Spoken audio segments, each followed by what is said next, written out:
Hello ඔයාලට කොහොමද? ඔන්න ඉතින් තව අලුත් දවසක් පටන් ගන්නයි යන්නේ. දැන් උදේ 6යි වෙලාව. මේ බලන්න එළිය වැටිලා දැන් අපිට සීතල ටිකක් අඩු වෙලා වසන්ත කාලය එන්න ළඟයි. ඉතින් උදේම පොඩි බබාලා දෙන්නම කින්ඩර්ගාටන් එකට එක් කරගෙන යන ගමන් මේ ඉන්නේ. උදේ 7:00යි මේ වෙලාව. ඉතින් සීතල අඩු නිසා ඒ දෙන්නට එච්චර ලොකුවට ඇඳුම් අඳවලත් නැහැ. මම ටිකක් දවල් වෙන්න සුපර් මාකට් එක පැත්තේ ගිහිල්ලා බඩු ටිකකුත් අරගෙන ආවා. මේ තියෙන ඒවා. ඔන්න මම අද කඩේ ගිහිල්ලා ආවා සුපර් මාකට් එකට. මම අද මේ ඔක්කොම පෙන්වන්න යන්නේ නැහැ. මොකද මම කලින් වීඩියෝ වලත් පෙන්වලා තියෙනවා මේ ඇපල්, දොඩම් වර්ග, ඒ වගේ දේවල් වල මිල ගණනුත් මම කලින් වීඩියෝ වල දාලා තියෙනවා. අද චුට්ටි වීඩියෝ එකක් පොඩි පැහැදිලි කිරීමක් විතරයි කරන්නේ. මේ මම අද ගත්ත මෙන්න මේ වගේ මේ බටානනේ. මම මේකක් ගත්තා මේ සුප් එකක් හදන්න කියලා.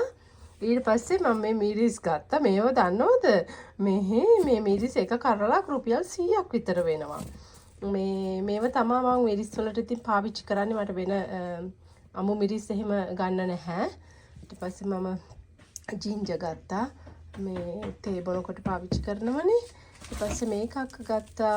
ලෙමන් මේකේ කිලෝ එක මේ 850ක් විතර. ඕන්න ඉතින් ওই ටික තමයි මම අද විශේෂයෙන් ගත්ත ටික. තව දෙයක් වෙනවා මේ පොඩි ළමයිට කන්න තියෙන එකක්. මේවා හදලා තියෙන්නේ මොනවද දන්නවද? මේ කෝන් වලින්. මේක ඉතින් කටේ දිය වෙලා යනවා. පොඩි ළමයි හරි ආසයි කන්න. එන් දෙකකුත් ගත්තා. අදත් අවකාඩෝ ගෙනාවා. කොච්චර විසි කරත් සමහර වෙලාවට මේ හොඳ ඒවා තියෙන නිසා මම අවකාඩෝ ඉතින් නිතරම ගන්නවා. ඕන අද මට මේ ටිකට ගියේ තව දෙයක් චුට්ටක් ඉන්න. අද මාළුවෙක් ගත්තා. ගොඩාක් කාලයකට පස්සේ මම මාළු ගත්තේ. මං හිතන්නේ ලංකාවට ගිහින් ආවට පස්සේ ගත්තෙම නැද්ද කොහෙද?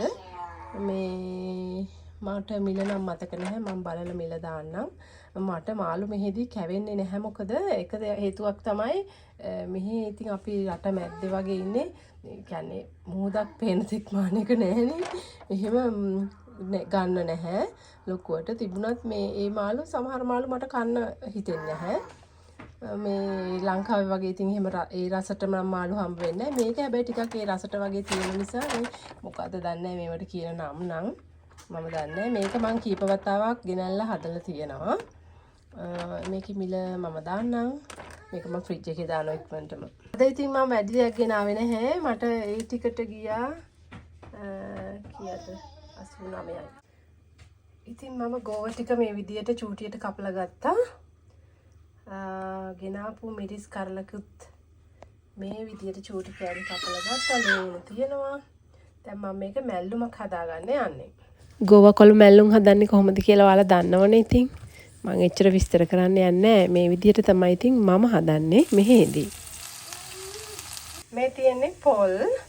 ඉතින් මේ පේනව නේද මේක පොල් කිව්වට පොල් කුඩු වගේ තියෙන්නේ වේලපු ඒවා.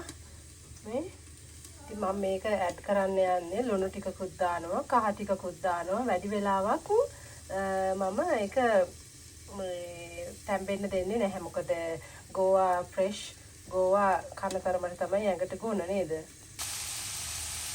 මම මේකට වතුර පොඩ්ඩක්වත් දැම්මේ නැහැ. මොකද මේ ගෝවා ටික තෙතයිනේ. ඒ තෙතමනයත් එක්කම අර වේලිච්ච පොල් ටික වේලිච්ච ගතිය නැතුව යනවා. මෙන්න මේ වගේ තමයි ටික වෙලාවකින් බලද්දී ඒක චුට්ටක් මේ හොඳට මික්ස් කරලා ගන්නවා. මාළුවත් මම උයාගත්ත ගොරක හැම දාලා මම අද දවල්ට කන්න යන්නේ හදාගත්තා. මේ තියෙන්නේ බත්. ඇහෙනව නේද අපේ පොඩ්ඩගේ සද්දේ? මම මාළු නම් ගොඩාක් මිරිස් දාලා හැදුවේ නෑ. ගම් මිරිස් ටිකක් වැඩිපුර දාලා මිරිස් අඩුවෙන් දාලා හැදුවේ. මොකද මම මිරිස් ගොඩාක් කන්න කැමති නැහැ. අර මේ කුඩු මිරිස්. තක්කාලි තියෙනවා. මේ තමයි අද මම හදපු ගෝවා මැල්ලුම. මම මේක කන්න හරි ආසයි. ටිකක් වැඩිපුර මම කනවා. බත් නම් ඉතින් ටිකක් අඩුවෙන් තමයි කන්නේ. එහෙනම් ඉතින් මම කන්න යනවා. දැන් වෙලාව 1යි. Hello again. ඔන්න කෑම කාලිවර වෙලා දවල්ට මම ආවා පොඩ්ඩක් ඇවිදින්න කියලා එළියට. බලන්නකො ලස්සන. දැන් කොහොමත් මේ වෙලාවේ 16ක් විතර ටෙම්පරේචර් එක හොඳට අවුව තියෙනවා රස්නේ. මාර මාසයි. අද ඉඳලා ඉතින් පහුගිය දවස් ටික චුට්ටක් රස්නට තිබ්බා. අද ඉඳලා ඉතින් අපිට හරි ආසයි. මොකද මේ ඉර එළිය තියෙන රස්නේ නිසා තේරෙනව නේද අපිට ඉර එළිය තිබුණු රටක ඉපදෙලා මේ වගේ රටක ජීවත් වෙන්න ආවම තියෙන ප්‍රශ්නේ. දැන් නම් ඉතින් අර නුවර එළිය වගේ මේ වෙද එක පොඩ්ඩක් කූල් ගතිය තියෙනවා. වාර මාසයි ඉතින් චුට්ටක් ඇවිදිනවා මේ චූටි දෝනිත් ඉන්නවා. මේ ඉන්නේ අපේ පැංචිත් වටපිට බල බල යනවා හොඳට හැරගෙන ඉන්නවා. හෙලෝ ඔය ආසයිද ඇවිදින්න චූටි මැනික අපි යමු බලන්න. හැබැයි තාම ගහකොළ නම් මේ අර කළු පාටම තමයි. හැබැයි ඉතින් සති දෙකක් විතර යනකොට මේව කොළ පාට වෙලා මේ ගානට හැදිලායි.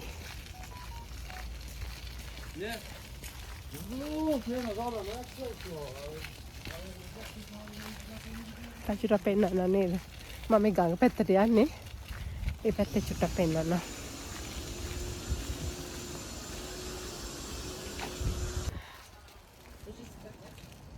ඔන්න ඉතින් මේ වගේ තමයි. ඉතින් මගේ වීඩියෝ බලන අය නම් මේ පැත්ත හොඳට දන්නවා මං හිතන්නේ. මං නිතරම එනවනේ මේ පැත්තේ වීඩියෝත් ගොඩක් කරලා. ඉතින් මම ගෙදර ඇවිල්ලා අල ටිකක් ලිපේ තිබ්බ මේ විදියට තැම්බෙන්න කට්ලට් හදන්නේ. ඉතින් මෙන්න මේ ටික තමයි මම යොදාගන්නේ කට්ලට් හදන්න. අපිට ඉතින් කරපිංච නෑනේ.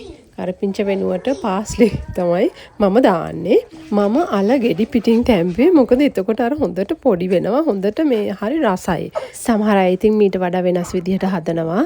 ඉතින් මේ ඉතින් මම හදන විදිය සහ මට තියෙන දේවල් අනුව හදන විදිහ. මොකද මිරිස් එහෙම මම ගොඩක් අඩුවෙන් දාන්නේ. ලුණු එහෙම ගොඩක් අඩුවෙන් දාලා තියෙන්නේ පොඩි අය කන නිසා විශේෂයෙන්ම. ඉතින් කොහොම හරි මේ විදියට මිශ්‍රණය හදාගත්තා. මේ මම පෑන් එකේ හදලා තියන්නේ නැහැ. නිමෙන්න භාජනයකට දාලා ඒකට දෙහියම්බුල් ටිකකුත් එකතු කරගන්නවා. මම කට්ලට් හදන්න පටන් ගත්තා. ටිකක් හදාගෙන යනකොට මෙයා වඩන්න ගත්තා. මොනා කරන්නද? ඒක නතර කරන්නත් බෑනේ මග තව දෙන්නෙක් බලන් ඉන්නවනේ. ඒ නිසා මේ මං හිතුවා මෙයාව මේ විදියට එල්ල ගන්නවා කියලා. නිදි. මේ නිදි. ඉතින් දැන් මෙහෙමම ඉතුරු වැඩ ටිකක් කරගෙන යනවා. පුතාට කැස්ස තියෙනවා යත් ලෙඩ වෙලා. ඉතුරු වැඩ ටික ඉතින් මෙයා මෙහෙම නිදි අතරෙම කරගෙන යනවා. ඒකට ලේසි. දැන් පහට කිට්ටු ඉක්මනට කන්න දෙන්නත් ඕනේ. නිමෙනකන් ඉන්නේ මේක හදපු එක. නිමනට පස්සේනේ අර ගුලි කරන්න ඕනේ. ඒ නිසා නිමෙනකන් තව චුට්ටක් ඉන්න. ගුලි කරන වැඩේට නම් මම එක්කෙනෙක්ව අල්ලගත්තා. එයා හරිය ආසයි මේවට හෙල්ප් කරන්න. ඉතින් පොඩි බෝල හදනවා ලොකු බෝල හදනවා එයාට තේරෙන්නේ නැහැ ගානට කරන්න ඕනේ කියලා. ඉතින් ওই විදියට කොහොම හරි එයා එහෙම හරි උදව් කරන එක වටිනවනේ නේද? එයා හරි ආසයි. එයා කියන මට දෙන්න වැඩ මං කරන්නම් කියලා. කොහොම හරි එයාගේ සපෝට් එකත් අරගෙන මේ විදියට ගුලි කරලා ගත්තා. ගුලි කරාට මම ගුලි කරලා මේ අර බෝල වගේ හදලා එහෙම කරන්නේ නැහැ. මම කරන්නේ මේ අර ගුලි කරපු එකත් මේව කරගන්නවා මේ නිකන් පැතලි විදිහට. ඒක මේ දෙපැත්ත දාලා පොඩ්ඩක් ෆ්‍රයි කරලා ගන්න එක විතරයි. මොකද ඉතින් ඕක කොහොමත් මේ හොඳටම මේ ෆ්‍රයි වෙලානේ තියෙන්නේ. ඒ නිසා මම තව කැමති නැහැ ගැඹුරු තෙලෙත් බෙදලා ගන්න. මම පෙන්නන්නම් ඒ ටික ඔක්කොම වැඩ ටික ඉවර වුණාට පස්සේ කොහොමද කියලා. මේ තියෙන්නේ මෙන්න මේ විදිහට තියෙන්නේ. මේක ඩීප් ෆ්‍රයි කරන්නේ නැහැ. නිකම් මේ වගේ පෑන් එකේ දෙපැත්ත චුට්ටක් මේ බැදලා ගන්නවා. කොහොමද ඉතින් ඇතුළ බැදිලානේ තියෙන්නේ හොඳට මේ විදියට. ඇහෙනව නේද සද්දේ? අපේ ගෙදර ඉතින් හවසට මොන්ටිසෝරියක් වගේ තමයි. ඒ වුණාටනේ හරිම ආසයි. හැන්දෑවෙන් රැට නිදාගනිද්දී අද දවසේ ගෙවුණු විදිය ගැන හිතද්දි මට හරි ආසයි. මම ඒකට හරි ආසයි. සමහර වෙලාවට තරහ යනවා, දුක හිතෙනවා, ස්ට්‍රෙස් ගතියයි තමයි. ඒ වුණාට පුංචි ළමයිගේ මේ දේවල් එක්ක ජීවත් වෙනකොට මට ඒක මාරම ආසාවක් තියෙන්නේ. මම මේ හැමදේම කොච්චර මහන්සි වුණත් හදනවා. ගොඩාක් මම වැඩ කරනවා දවසට.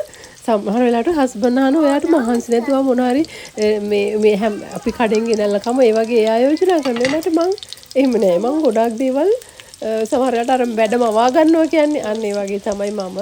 ඉතින් ඒක මං ආසාවෙන් කරන්නේ. මං මහන්සි වෙන එක ආසයි පොඩි ළමයි වෙනුවෙන්, මගේ පවුල වෙනුවෙන්. ඉතින් මං ඒකට හරි ආසයි. මං ඒ අස්සේ කොහොම හරි මේ වීඩියෝත් දැන් කරන්න පටන් ගත්තනේ. වීඩියෝත් කරගන්නව කොහොම හරි පුළුවන් විදිහට.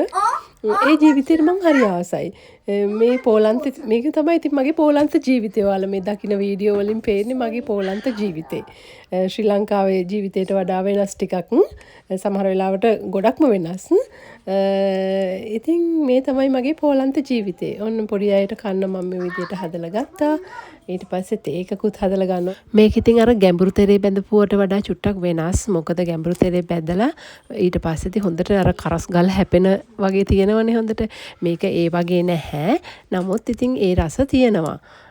ඉතින් තෙල් වැඩිය කන්න මම කැමති නෑ පොඩි ළමයිට එහෙම දෙන්න. දන්නවනේ ඉතින් හැමෝම තෙල් කන්න හොඳ නෑ කියලා. ඉතින් ඒ නිසා මේ විදියට හැදුවේ. ඔන්න මම දැන් තේ එකක් හදන්නයි යන්නේ. මම මේ තේ විදිහට කලින් පෙන්නලා ඇති තේ හදාගන්න විදිය. ඉතින් මම මෙන්න මේ වගේ කොළු බඩු ටිකකුත් මම පාවිච්චි කරනවා. මොකද සීත කාලෙදි මම තේ වර්ග කීපයක්ම හදනවා. ලංකාවේදී චුට්ටක්වත් ආස නැහැ උණුවෙන් තේ බොන්න. කොහොම හරි දැන් මේ ඇවිල්ලා තේ බොනවා දවසට කීප වතාවක්ම. විශේෂයෙන්ම සීත කාලේ තමයි. මම මේ විදියට තේ එකක් හදාගන්නවා. මේකත් එක්ක මේක කාලා බොන්න. ඉතින් මම මේ තේ කුඩු ටික අයින් කළා තමයි මේ දෙහි ටික දාන්නේ. ඊට පස්සේ මද රස්නේ බොනවා. එහෙනම් ඉතින් අදට ඇති නේද? ඔන්න මේ ආයෙත් දවසක තව වීඩියෝ එකකින් අපි හමු වෙමු. මේ තේ එකත් බීලා ඉතින් ඉතුරු වැඩ ටික දවසේ කරගෙන යනවා. දැන් මෙහි සීතල ක්‍රමයෙන් අඩු වෙලා රස්නේ පටන් ගන්න යන්නේ වසන්තය උදා වෙන්න යන්නේ. ඉතින් හරි ආසයි එනර්ජි එක වැඩි. ඉතින් දවසේ වැඩ ගොඩක් කරන්න ආස හිතෙනවා. ඉතින් මේ විදිහට තමයි හැන්දෑවේ ආස 6ට විතර. එහෙනම් ආයෙත් තව වීඩියෝ එකකින් හමු වෙමු.